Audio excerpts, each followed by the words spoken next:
Hello everyone, welcome to another installment of the GotchardCast. We are Otaku Sentai Podranger. This is your host B-Shuck. And Ben. And she. Now, we did originally have an episode 2 already recorded to cover episodes 3 and 4 of Kamen Rider Gotchard. However, sadly, the file got corrupted. Yeah, it got turned into amalgam. And we had to destroy it, unfortunately. Yeah, it was a very sad and stressful day, but yeah, here we are recording a new episode where we will now be covering episodes 3 through 6, just sort of rushing through, getting caught up so we don't get too behind. Yeah. We'll be covering from episodes 2 to 6 today. I have no doubt that we'll catch right up and we'll bounce right back just like Hodoro does in episode 3. Wow, what a segue. Yep, because this is the first episode where Hotaro truly loses. Yep, and he's he got gets to taken to the school of hard knocks. Yep, and he has to deal with his feelings about that. Because this is the episode where Minato, their professor, gives them Appare Bushido, and that's one of their chemis that doesn't like to work with people. Yeah, and so yeah, he takes Appare Bushido with him into the fight with the Venom Dake amalgam made of a evil mushroom man. Yeah, they don't really get along too well during the fight, and Hodoro gets knocked on his back multiple times, poisoned, messed up, everything in the book, and he has to recover for a few days. So in trying to gain his Appare Bushido's friendship, he decides, screw it, I'm going to train with him. And as he's doing so, that's when we get a bit more of Spanner, about more of his character. Yeah. Well, before we continue with Spanner, I just want to say that, this episode really demonstrates how Hotaro is willing to go the extra mile to get to know Akemi, since he's training in Bushido and sword mastery, just trying to understand how this Kemi feels and what it wants. And it just shows that he, really is a caring guy who really, comes to understand, chemis and eventually people, which I'm sure that will be a thing later on in the show. Yeah, and this confrontation is really telling of both Spanner and Hodoro, because he's willing to put himself into harm's way for the chemis, while Spanner's just like, they're just cards. Why do you care about them so much? So it's like these two ideologies are clashing here, and Spanner's like the kind of guy who goes on TCG Player and he sees cards that are worth like hundreds of dollars and he's like, what? Why are they worth so much? They're just cardboard. Who cares? Yeah, legit. And this makes Hodoro really angry, and he finds the will to prove himself, and by doing so, Appare Bushido is like, you know what? This guy's not too bad. And so now they're friends. Sometimes you need an edgelord rival to, forge new friendships with creatures such as Appare Bushido. Yeah. Meanwhile, Rina gets targeted by a creepy guy who is the Deep Mariner amalgam, and throughout the episode he's just like stalking her. And around this time, she starts to remember her dad and like her childhood with her dad, and he asked her what she wanted to be when she grew up, and she exclaims, "Nobody." She runs around, and that was really striking because it's like, oh man, like she's kind of, there's a lot of deep rooted things here. Yeah, she's pretty freaking depressed. She's pained right now. Yeah, and like around this time, that's when the rest of the team are given chemi risers to find chemis on their own. So not only does she have the ring for the actual alchemy, but she can now get her own chemis and fight with them. So now like it's gone like the whole Pokemon route. So we're fully into it, and even Hodoro uses it too. And whenever she gets the chemi riser, she gets the pirate chemi pilots. But around this time, it's now round 2 with Venom Dake, and now with Gotchard having Appare Bushido, it's time to get vengeance, time to prove himself. And Appare Skibo is what comes out of this. It's Parbushido and Skibo come together and create this samurai-like form that's kind of reminiscent of Keiwa's tycoon form in a way. Just kind of like the weapon he uses is kind of like Oh that. yeah, the weapon definitely. I don't know. It makes me think of Don Momotaro from Don Brothers. You know, because he's red, and like even the shades over his eyes like kind of have the same look. And I think they like. I'm sure on social media they like reference that because Toei loves referencing their own shit just endlessly. But yeah, the Appare Skebo form is very stylish and is just the first example of the various just beautiful suits that they've made for Gotchard. So striking. Because even up to episode 6, there haven't been any other Kamen Riders besides Gotchard. So our main character has been getting all the budget to get all these different forms. Heck yeah, dude. And we haven't really had that in a long time, so definitely a breath of fresh air. Because I'm interested to see like what Valvarad itself is. Like how did he get that? Oh yeah, like sword. How did I think I was reading the wiki and they call it the wrench sword, I think. So it's like I want to know how he got that because it's such a unique weapon that it's like I don't know. It's I know a lot of people would probably debate whether Valvarad is or isn't a rider, but I'm leaning towards that he's not. Right. You know, because it's so like I'm looking at it like kind of like an alternative from Ryuki in a sense. Yeah, that's pretty much what Valvarad is, and that's like a trope. Like all throughout the franchise, there are characters that are masked warriors, but they aren't Kamen Riders. And I mean, I guess you could say the designation is arbitrary, but like they decide whether or not for a reason. And I'd say with Valvarad's case, and really all the other examples, it's because he looks different enough where... But then ironically, there are like Kamen Riders that do have the title that look very different from what a rider usually is. Yeah. So it is pretty arbitrary. But my theory is that he somehow built the gear himself because it has a very rustic, like garage aesthetic to it. Yeah, like especially with the transformation sequences, like nuts and bolts everywhere. Yeah. And he's like standing on a screw. And it would definitely serve as a big contrast between his character and Hotaro's, where Hotaro is just some kid who was given the Gotchard driver by pure happenstance. Yeah. So I could see that contrasting with Spanner building his own shit and it being sort of like, oh, is Hotaro just like, you know, lucky? Or what? Like that's just another example of their dichotomy. Yeah, and during their fight, he wanted Spanner wanted the Gotchard driver, but Hodor just refused to give it to him. And so I'm really like, it's such a good like rival setup just by itself. Yeah. Like we get to learn a lot more about Hodoro and Spanner just from that single encounter, and it gets pretty crazy to say the least, because Deep Mariner, the Amalgam, he finally strikes against Rine at the end of the episode, and just in time, Valvarad saves her, and he's just like, yeah, here's a present, and just leaves, like usual. Yeah. Yeah, it's like, he's like if Buffa from Geats just like, he went from being a raging bull to like a snake, you know? Yeah, there's still a lot of mystery surrounding Spanner's character right now. Yeah. And, let's see. Because we don't see a lot of him in episode 4 until the very end. Because this time it's a lot more of a Hodoro and Rine episode.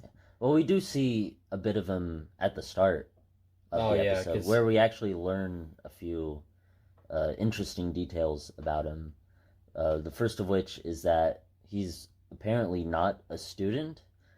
Oh, yeah. But yet, because he says he's on the same level as Minato, who's a teacher. Yeah. So, like, we're not sure if Spanner is also a teacher, or if he's, like, a graduated student, or what. I think, he's A rank, but he's not.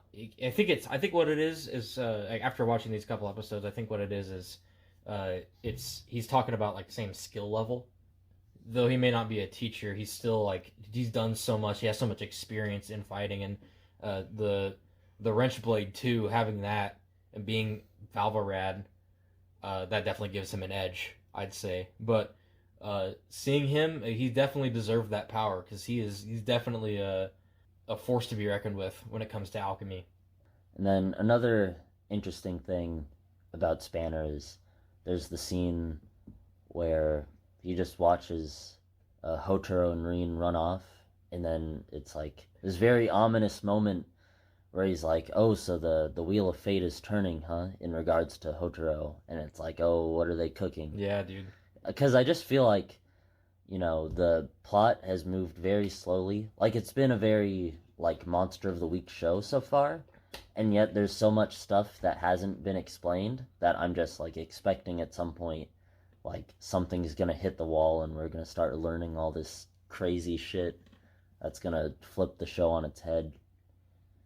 Oh yeah, I bet it's gonna hit soon. To be honest, because just with how they're handling the pacing, it's like we're learning something new every episode, and it's just wow. I said an episode ago that I was like this show not being able to like captivate me as much as Geats did, but man, it is definitely serving. That's what I'll say. Yeah, this show is serving quite a bit. But yeah, episode 4, the Abyssalist sisters, the Sisters of Darkness, they strike again, and Lachesis is at the helm this time. But first of all, in the episode, Hodoro gets a spirit boost because his friend Rio tells him that there's a masked hero running around, and everyone's impressed with him, and he's getting fans. Oh yeah, this was a very nice moment to show the humanity of Hotaro's character, where he's like, "Oh, everybody thinks I'm this cool superhero now," and he gets all starstruck. And I think that's just a very realistic portrayal of like a high school student becoming Kamen Rider. Yeah. Like he feels very down to earth, and that's why I really like him as a protagonist. Heck yeah, dude. It's definitely a contrast to Ace, who is just he knew he was the shit.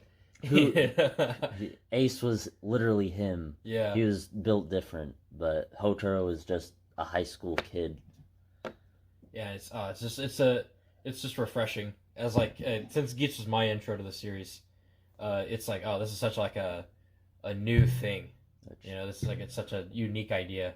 Which, speaking of Geats, quick tangent, but as we mentioned before about an inevitable Geats and Gotchard crossover movie, I don't think they've confirmed it yet, but there have been sightings of like shooting the film that have been leaked. Yeah. And they have indeed found props of, how they have cards of Geats as like Akemi and Jean? Yeah. They found leaks of those as props. Whoa. So those are definitely going to be in the crossover movie. Oh, that's sick.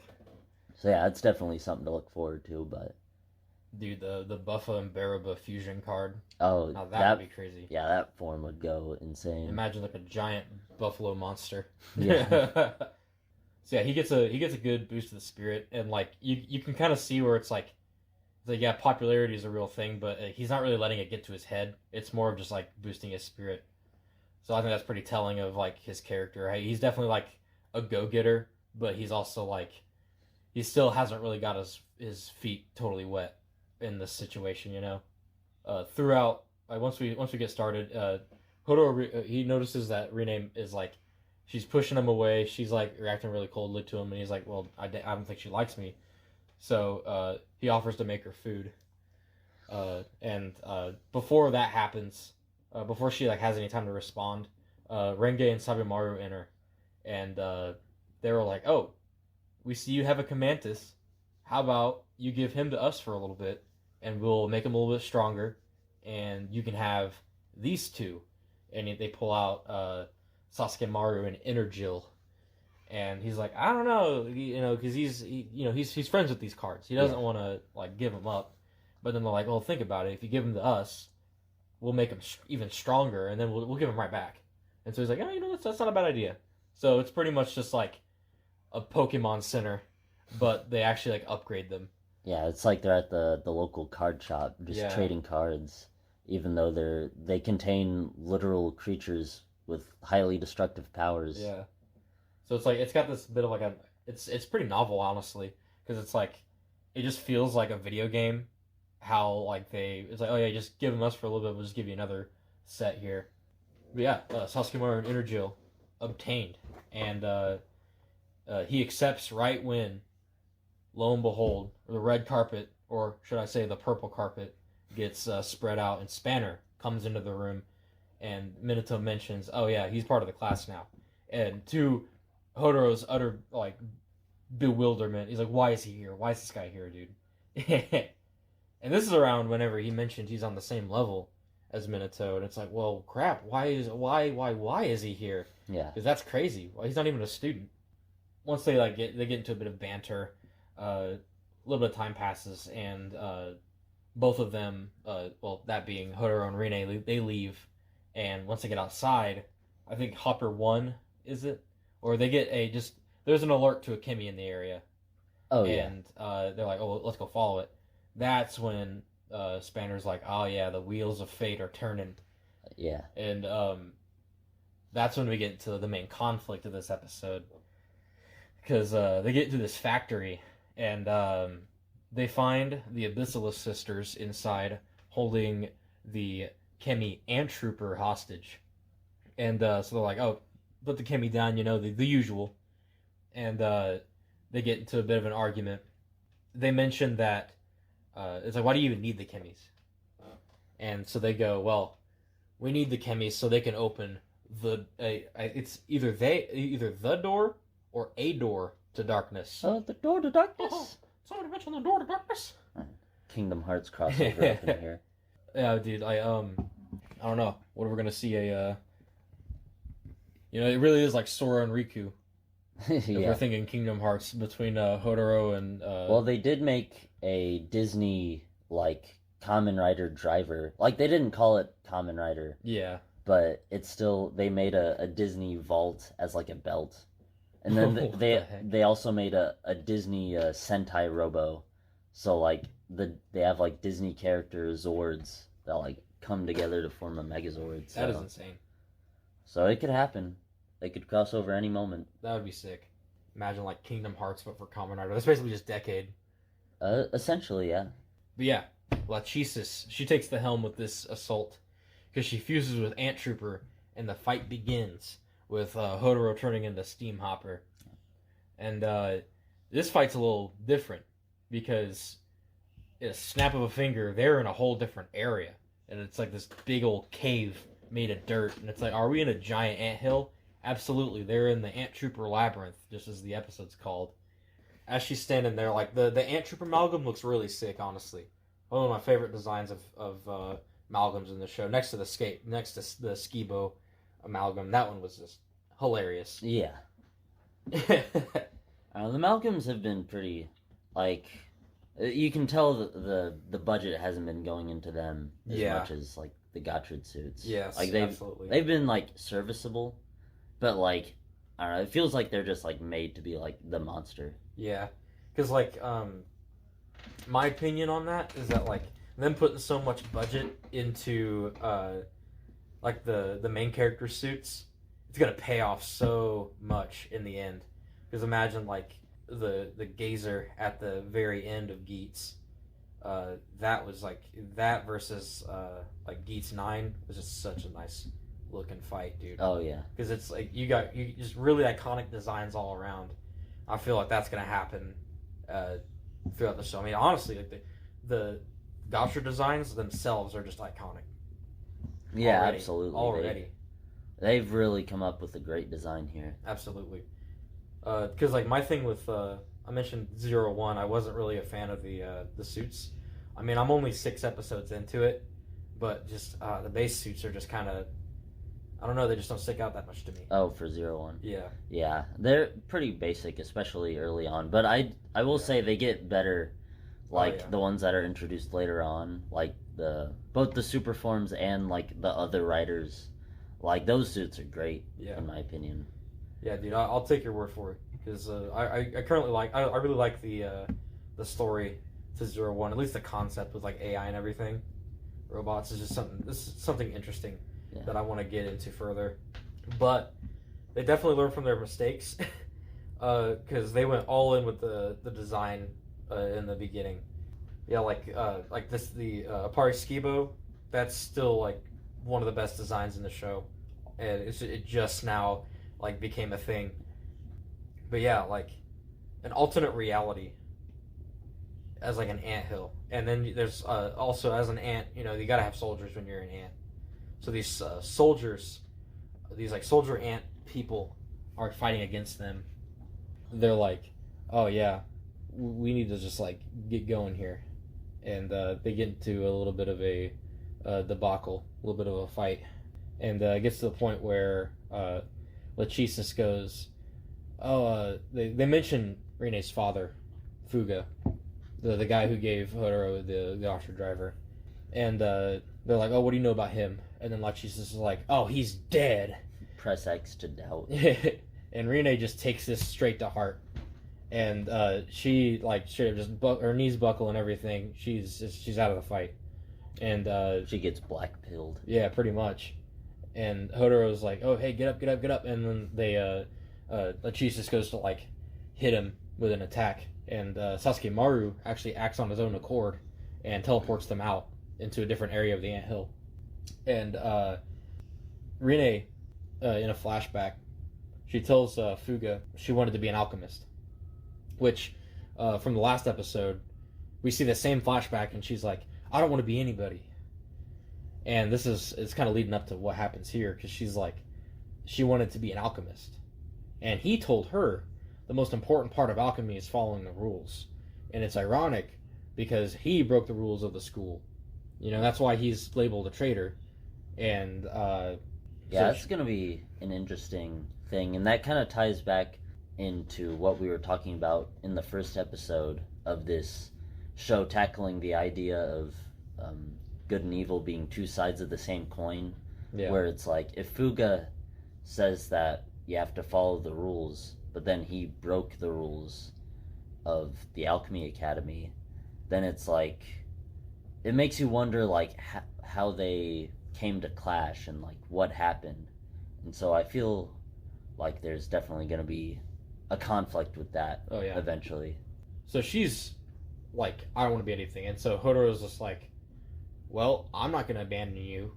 And then so he asked her what she thinks alchemy is to her. And so she just goes bluntly, it's my duty, it's nothing else.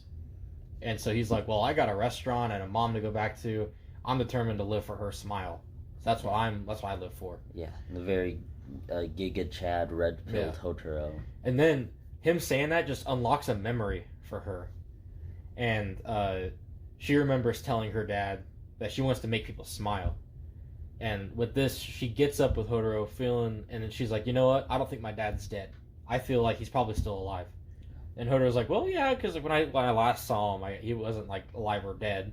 He just like disappeared in a flash of light. And so once they get done with that, she's back on her feet.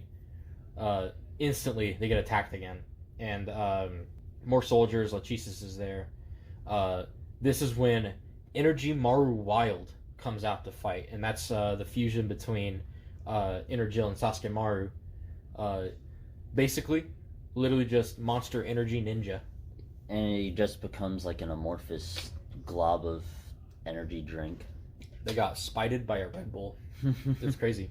They got attacked by G Fuel. At least it's not Bang Energy. Yeah. Nah, that's a deadly force. However, Rine gets taken hostage by the soldiers. And they're like, alright, give us the Gotchard driver, we're gonna kill her right here in front of you. And so he's like, whoa, okay, oh, let's chill out here for a second. She's like, don't do it, Hodoro. So he takes off the belt, throws it at him, and they're like, oh, hell, that's easy. So they go to pick it up, and then boom, nope, substitution jutsu. Yeah, substitution jutsu. Freaking Energill has already been activated, and it freaking punches all of them with a juicy Red Bull punch. And now the soldiers are gone. It's them versus Lachesis as the Ant Troop Amalgam. And this is where Apare Skibo is taken form. And he uses it to finally beat the Ant Troop Amalgam. At the end of this episode, because Lachesis is very angry at this, and so she just walks away, and then boom, they're back in the factory. But the Abyssal sisters, they gotta have a last laugh. So the factory starts crumbling around them, and they get trapped inside, and they're like, okay, what now? And then boom, Mad Wheeler busts through the place, and it's like, sick. So Spanner saved them, and so they get out relatively unharmed. And Hotaro's like, oh, thanks, man. And he just goes right past him. He goes to Rina. He's like, I hope you didn't get hurt. You should smile more. Walks away. Like he always does. And yeah, that's pretty much the... what a guy. Legit. Yeah, dude. He's going to be a character, man. I'm really excited to see where he goes. I just want to see what's going on with him. Yeah. Because it's like, what's his deal? Because I haven't wondered that for any Kamen Rider character. Except for him, not exactly except for him, because I have seen Takeshi Asakura from Kamen Rider Ryuki, and I was like, what is this guy's deal? Yeah. Well, of course, and then we find out that guy's deal is just... He's freaking crazy. He's a total misanthrope. Yeah. Yeah, like, Spanner's just like, they're writing him so well. It's like, what is his problem? Episode 5 is my favorite so far. Oh yeah, this was a really solid one. Because it kind of felt like a filler episode, but like they made the actual like stuff in the episode like really interesting. Like the hook was pro wrestling, and I love pro wrestling myself, and so like them having a whole like the Wrestler G card being a thing, because in this episode basically there's a pro wrestling gym that they go to, and there's a card in there, Wrestler G, and he's accompanied by a guy named Asahi, who's running the gym. And when they go inside, he's like, get out of here, you fiends! And he's like, whoa, what's going on here? It's like, oh, you're not Yakuza? It's like, oh, no. We came in here because of that, and they see, like, little Wrestler G floating around. Yeah. And he goes, oh, well, I thought you were Golem Guriki. And he's like, oh, who's that? And so Golem Guriki is the antagonist of this episode. He's basically just Mr. Shakedown from Yakuza. And like this dude is big. He's walking around one night, and I think it was Clotho who saw him and scouted him out. But she was like, oh, you're an angry person. How about we give you even more power to channel that anger? Because like he beat the crap out of like a group of 4 dudes just because they bumped into him. Oh yeah, speaking of Clotho, we should mention that this episode features the Abyssal sisters talking about a master that they serve. Oh yeah, and I think they mention his name, but I forgot it. Let's see, I have it on the wiki here. Geryon. Yeah, or Garyon. Yeah, however you pronounce it. But we still have no idea who that is. I like how they're just sort of sprinkling in details, but just like not elaborating on them, so they just kind of like sit in your mind. And one thing that Gotchard is really taking me back to, and this is something that I've thought about with my rewatch of Kamen Rider Den-O, which was the 2007 season, that I started that rewatch while Geats was going on. I like how with that season, there's a lot of focus on just everyday people and like what they had with their lives, and then the Kamen Rider stuff would tie into that. And so you would get like these like heartfelt sort of, I guess you could say, slice of life. Because they are like slices of different people's lives and their different dreams and aspirations. And Gotchard does feel like a return to that, where we are seeing like just everyday people's lives coming in contact with this fantastical Kamen Rider stuff, and you kind of get these heartfelt plot lines from them. And you especially get that with this episode, with the story behind the wrestler, which this we'll definitely get into that. So probably one of the most emotional moments of the show thus far. it almost kind of feels like the show's given us like these little puzzle pieces, and then it's just out of nowhere going to give us a giant puzzle piece in the middle, and just everything just going to fit out of nowhere. Yeah. And it's going to be ethereal, I think. Wow, yeah, dude, this show is it's interesting to see the pacing of this show compared to the other seasons. Yeah, because it's especially like all different. Especially Geats. This is like the opposite of Geats, essentially. Yeah, like the slice of life you mentioned, like you'll get that, but with the characters themselves. But like everybody was a Kamen Rider practically, and then like because with Geats, the focus was pretty much entirely on the DGP, and like the plot with that, and everyone competing, and that was great. But it is also nice to have like something more down to earth that focuses on everyday people and like what they're doing, and so it feels a lot more grounded, and so that in turn gives the Kamen Rider stuff a lot more weight, because it reminds you of what a Kamen Rider fights for. Ultimately, absolutely. Protecting human life and maintaining peace.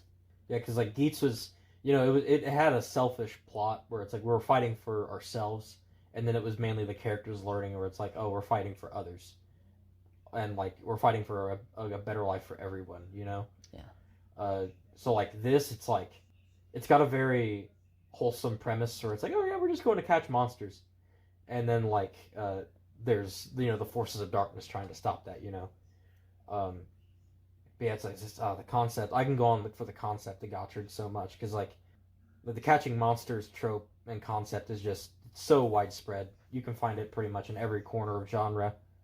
But here, like they take everything good about the genre and then just wrap it around Kamen Rider. And oh man, I'm so glad it's working out so far.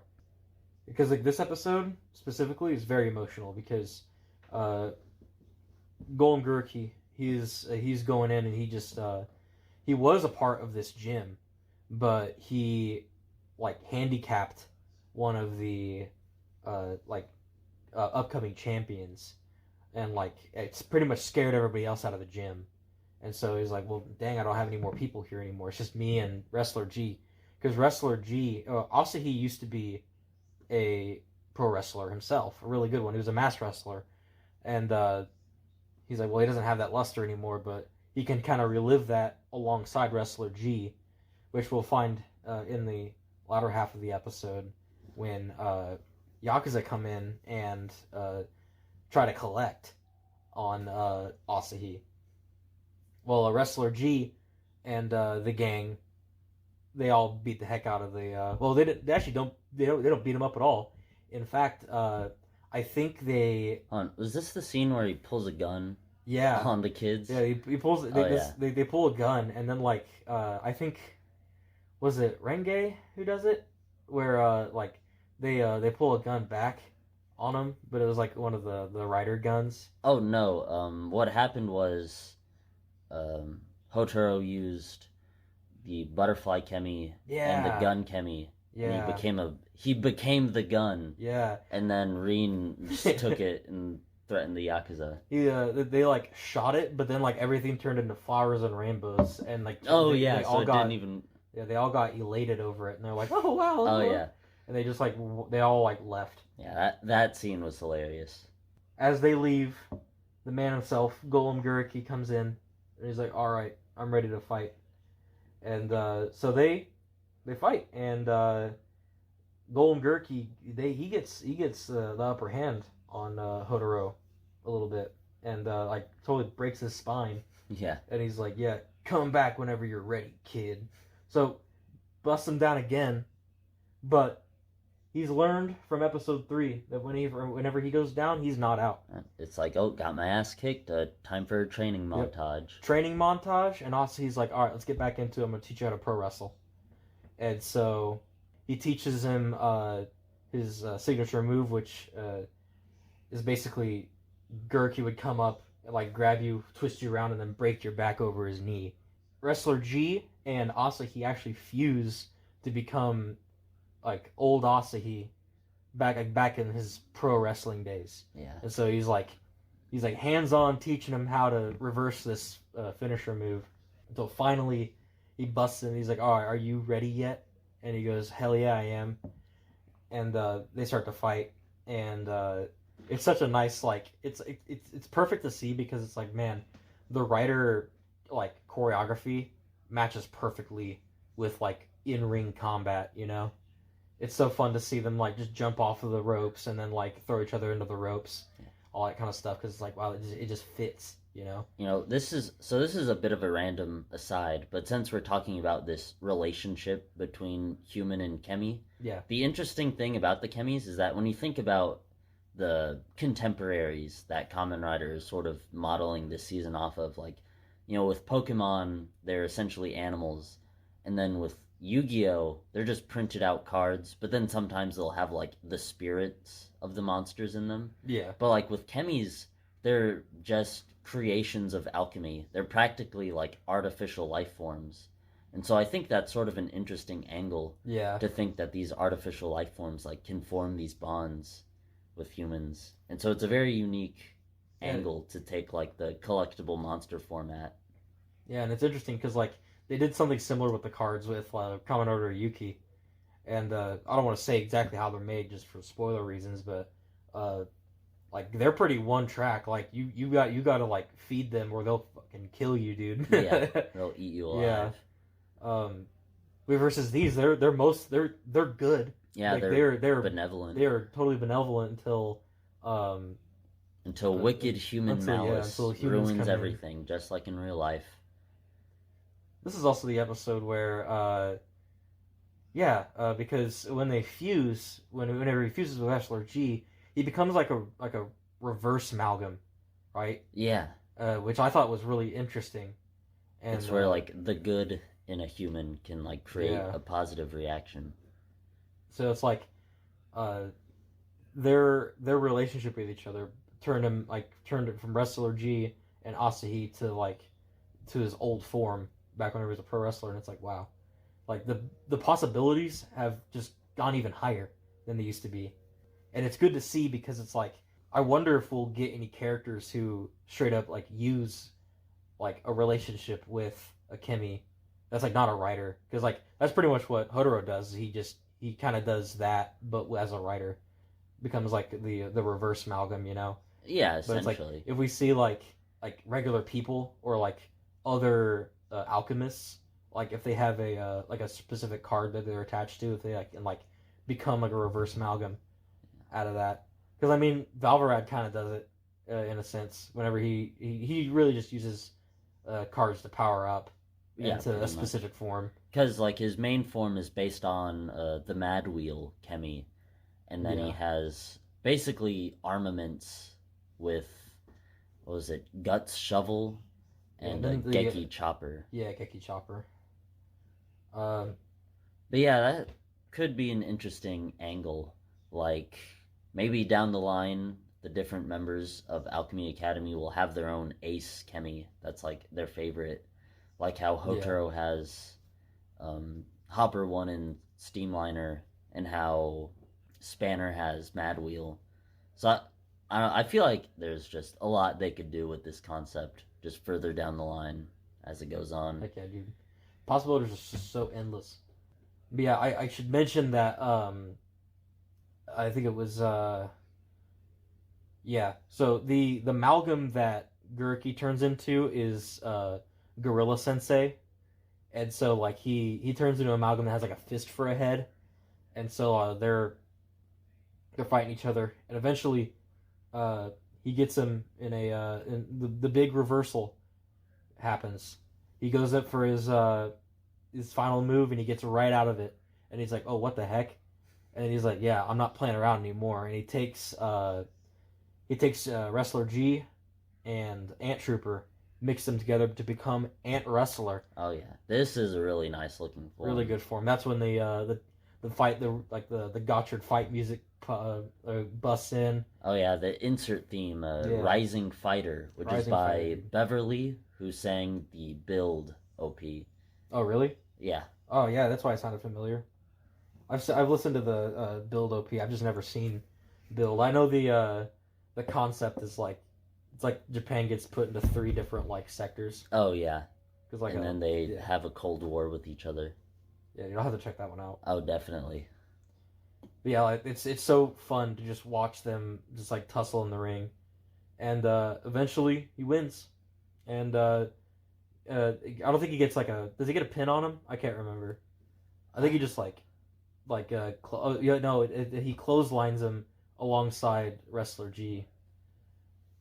Yeah, I don't remember the specifics, but I do like how it was like within the ring. Yeah. They were battling. Well, there was an episode of original Kamen Rider that was like that. That was like a wrestler focused episode. Really? Where it's this wrestler Satan Mask, I think is his name. But he's also like the monster of the episode. And so he's like having this final match with whoever, but instead Kamen Rider walks in and they have a big fight in the ring. And so anytime Kamen Rider does like a wrestler plot, it's just an immediate dub. Like that is just every season should have at least one wrestling episode, I think. Absolutely. I wish Geets had one. Well, I'm not sure where they would have fit it, but Yeah. they could have had like wrestling with the Jamato Jamato as like wrestling. a game. Hell, even if it was sumo, Yeah. I would have taken it. But yeah, they double clothesline. Gorky beat him, erases memory, and that's that. However, reality sets in because Asahi and Wrestler G, they can't stay together. He's a human and a Kemi. You can't have that. No. So he's got to get his mind wiped. And Wrestler G's like, wait, what are you doing? What are you doing? I don't want to leave. And he's like, get out of here. This place. It doesn't want you anymore. And he's like, no. He makes the card cry, and he's like, he was like, oh yeah, you got higher heights to reach than just here. And so Wrestler G has an emotional moment, and this was a very emotional moment to me because I was like, oh fuck, dude, because it kind of reminded me of like some moments in like One Piece where like Luffy punches Kobe in the face, and he's like, yeah, do your thing.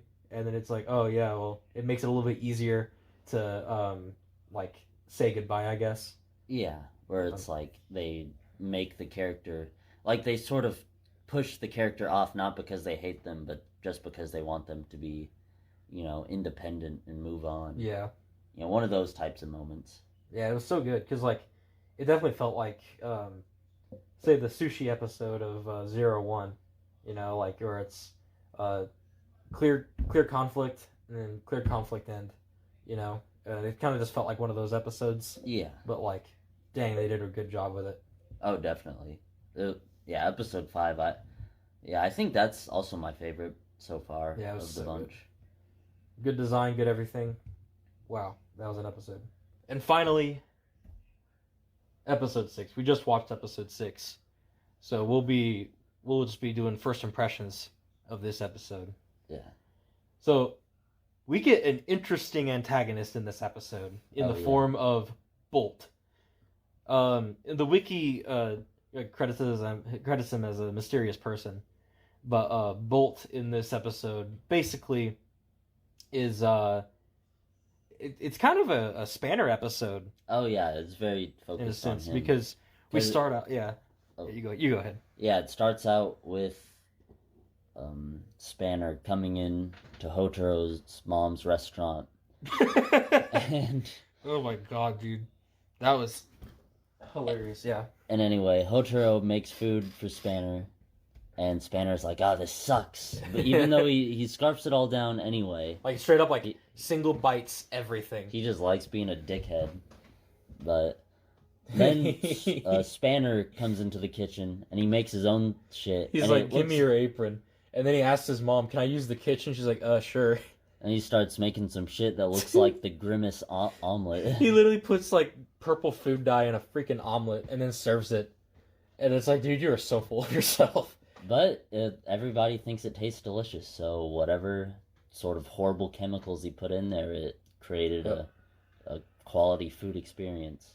After this, after totally he showed up, Hotaro in his own restaurant and then has the gall to be like, yeah, you're a talentless hack.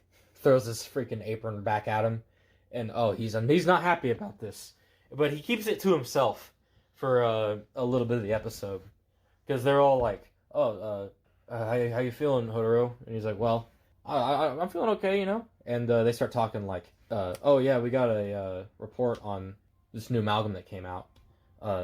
It's the Hawkstar amalgam, and they're like, oh, well, who was he? And it's like, oh well, we know who he was, because there's a guy named Bolt, and he's a very, like I said, very interesting antagonist. He's very anime in how he presents himself, very theatrical. It's just the way he it's he's like flailing his arms everywhere, and then he's like, goofy. I gotta prove myself, and it's just like he's nuts. And another thing, so he proclaims that not only is he a genius alchemist, but his father is also a genius alchemist, and of course his name is Bolt, although if you say it in Japanese katakana, that's Boruto. I wonder if they're maybe like throwing some shade at a certain new generation anime character resting on the laurels of his father. Oh man, you know, I did not know that. Man, dude. Because let's see, Bolt's whole deal is he was going to be a super A-class alchemist, but he actually lost that title to Spanner. Yep, he lost at the alchemist tuning exams. Yeah, pretty much, dude. They're at the quarry and everything, and he practically just gets one shot in the flashback. It was a pretty pitiful display. Yeah, it was rough to see, because he's like, oh yeah, I'm gonna destroy you, and he throws a bunch of weapons at Spanner. He just like throws up a rock and then throws it back at him, beats him, and it's like, wow, well, you're very angry, but like you don't have a lot of skill to show for it. So this kind of anger, he sees Spanner as like the ultimate challenge. Yeah, and he's got to get him back. Spanner is living in this man's head rent free forever.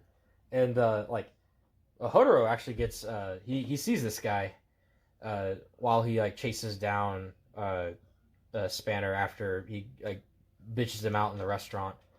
Guy flew away after he got double teamed, so it's like, okay, this guy's a little slippery.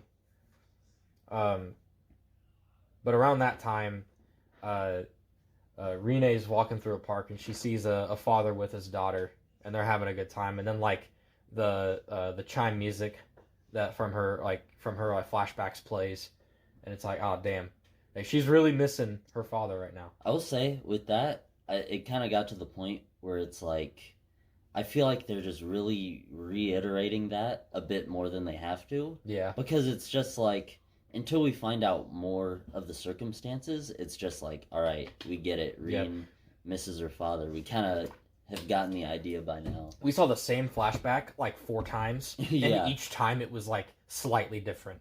Because it was like repressed memory after repressed memory after repressed memory after repressed memory. That's literally how it was.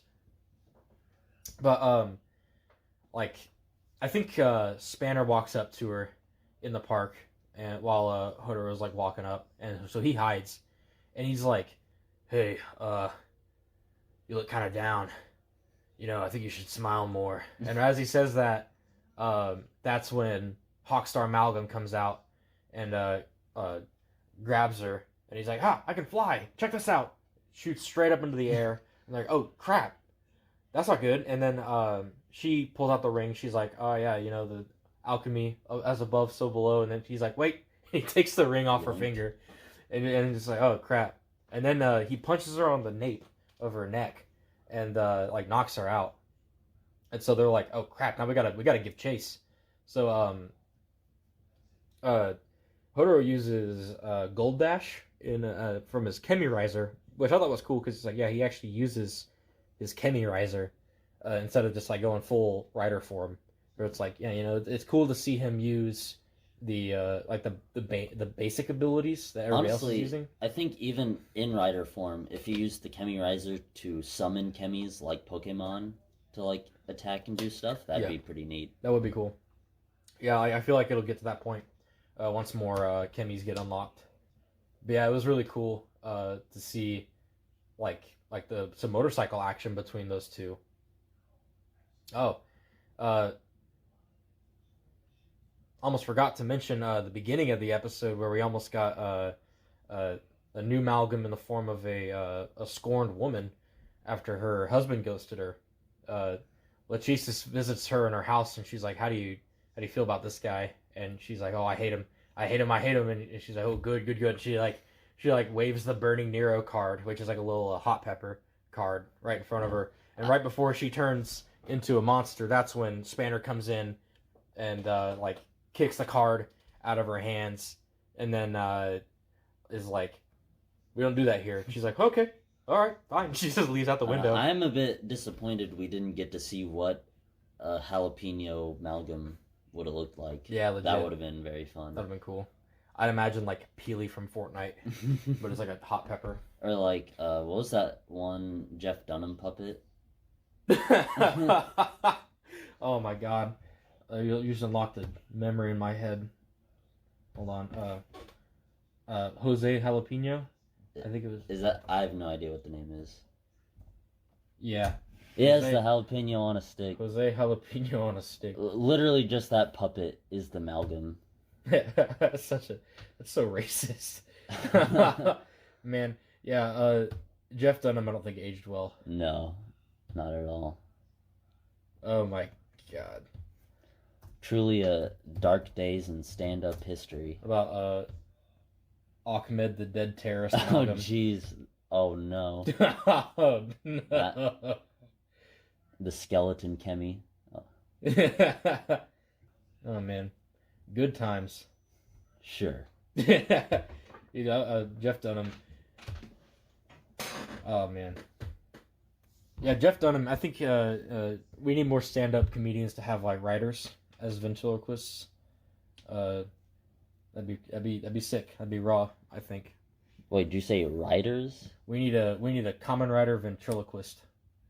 As like a season. Yeah, like you think of like it'd be kind of like this, but it'd be like each form would be really specific. You know what I mean? Yeah, that'd be a hell of a gimmick. I'd go for it. Anyway, back to this. Make it a bit less stereotypical than Jeff Dunham would, but it'd work out. No racial stereotypes in Kamen Rider, please. That's whenever we get introduced to Bolt. Is whenever he's walking away and Lachesis is just like, that damn dude, fuck that guy, and then he's just walking by her like nothing's. He's like, yeah, not a problem. That's when she notices Bolt, and she's like, all right, we're gonna groom this guy real quick. That's when he becomes Hawkstar, and that's when we catch up to the quarry, where the fateful day where Bolt lost his Super A class rank to Spanner just a year ago. Yeah. So they got Rina's knocked out. They catch up. Spanner and Hawkstar Amalgam are face to face, and Hawkstar picks up Rina and he's like, "All right, don't move or she dies. I'm gonna kill your lover." And he goes, "Two things. She's not my lover. Second of all." Oh, what did he say? Second of all, he was like, "Second of all, you're the one that's gonna fall." Not me. Yeah, dude. Which so the thing about her not being his lover. So I wasn't fully sure like what that meant, as in like, because I could have thought it meant like even if he is interested in her, like they aren't officially an item. Yeah. Because why else would he be so weirdly fixated on her? Yeah, it's like if he actually means that, I really wonder what his like obsession with her would be. Who knows? Maybe he has a history with Fuga. Yeah, because I mean, he definitely would have been around for a while since he's like on the same level as Minato. Yeah. Yeah, he has to know Fuga. Yeah, so they go fight, and Hawkstar is like, "Oh, I'm just gonna take her in the air and drop her. How do you like that? Them apples. And so, in Valvarad form, he takes his it was the Gekyacopter custom, and he flies up, but he can't reach him. And Hodoro's like, oh, I can help. So he goes steam hopper and like jumps up, does a rider kick on Spander's feet, boosts him up. And he's pretty gruesome. He buzzsaws this dude in half basically, and Rine's falling down, and it's cool because Gorilla Sensei is the card that brought them here because Burning Nero was calling out. Well, Burning Nero flies up to Hodoro, and it's level 2, and Gorilla Sensei's level 8. So it's like, oh, let's do it. So they Yep, that adds up to 10. They add up to 10 to create the Burning Gorilla form. This is really cool because it's got he can jump from place to place really quickly, and he's also pretty strong. Oh yeah. So he jumps up into the air and grabs Rine, saves her, and then good old Bolt comes crashing down. He runs up right before he lands, punches him into the freaking ground, blows up. Oh man. Oh yeah. True. They wreck his shit. Yeah, he is out, and everything they all come back to their senses, and Minato walks up, and Bolt's like, wait, don't erase my memory, I can't. And he's like, nope. And he goes, huh? Well, what was I doing today? He just totally wipes him. And I feel like the way they sort of framed that scene, it's like it felt totally innocuous what was happening, just wiping his memories as usual. Yeah. But something about the music and the way they sort of filmed it, it feels like they're already putting an ominous tone to it, and it's just that can happen to anyone.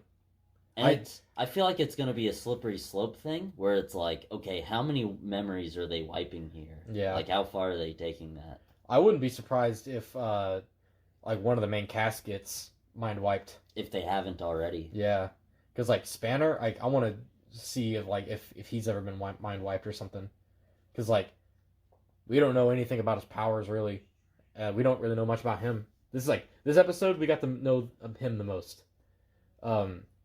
But I'm interested to see how that mechanic works in the future, because let's see. Here I was like, oh wow, that's a cool team building moment that they had.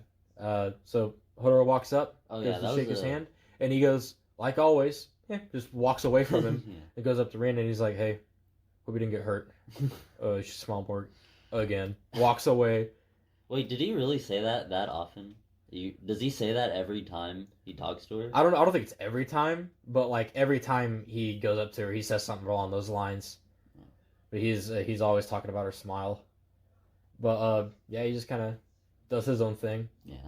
And so in the background on the top of the quarry, the Abyssal sisters are watching and waiting, and they're I think it's not Clotho, is it? Yeah, Atropos, the small one. They're she goes, oh, don't have to worry about a thing because I know their weakness now, and it's like, oh, they're totally they're talking about Rine, because in the next episode preview, you could see her talking to Rine, and it's like, oh, they're totally gonna target her next. Yeah. So it's she's definitely gonna be she's connected a lot more than she thinks she is, especially with her being Fuga's daughter. Yeah, when he comes back, it's gonna be freaking Minato Uzumaki coming back, dude. Yeah. It's like, whoa. Which hopefully Rine doesn't just get designated the damsel in distress from here on. Oh, seriously, dude, I really hope that's not the case.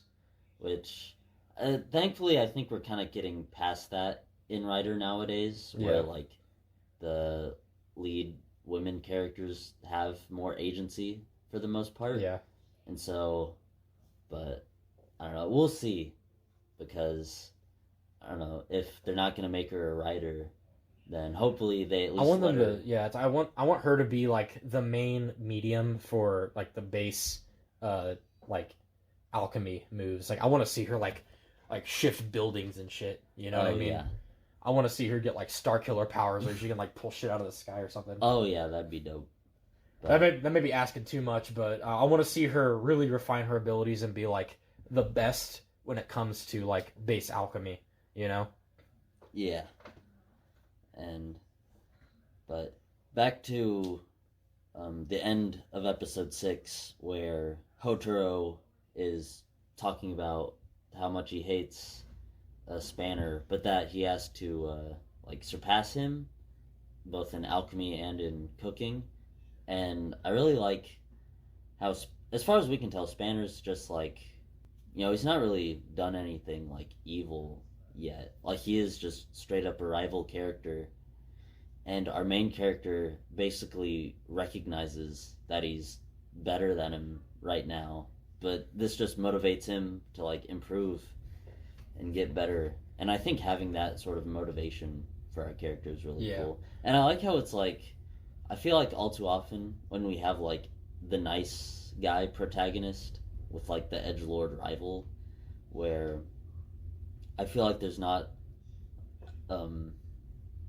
like, usually I feel like the main character will just be like either whatever about it, or they'll just like kind of go through the motions. But I like how there's like a lot of agency where like this, where Hotaro just like really doesn't like the guy, but he still recognizes that he's got to improve to rival him. Yeah. And so it's a pretty nice dynamic going on. Yeah, I love it too, because it really sets in stone the rivalry, because like in episode 3, that was like the first time they really like had a conflict with each other. And like with this, him vowing is like, all right, I'm gonna get better than this guy. It's like it's exciting to me, because it's like it almost kind of feels like the rivalry that Keiwa and Ace had at the beginning of Geats, except now we have Keiwa as the protagonist, so we know he's like actually gonna get stronger and not just be the butt of the joke for like 30 episodes. Yeah, and then turn evil. Yeah, that was an arc. I mean, thought it was a fine arc. I know a lot of people had an issue with evil Keiwa, but I mean, I don't know. I thought it was cool, because I was like, hey, he's not gonna be like this the whole time. Yeah. Versus like say Eren Yeager, it's like, oh yeah, no, he's too far gone. But yeah, like that was definitely the highlight of the episode, was him just going like, nope, I gotta get better than him, because after going into the establishment that he works at, taking his apron from him, cooking a better meal, throwing it back at him, being like, you kind of like, suck. No way you get outclassed by some grimace omelet looking ass shit. Because like with Bolt, like his jealousy got so superior, or not superior, his jealousy got like so supreme that like he became amalgam.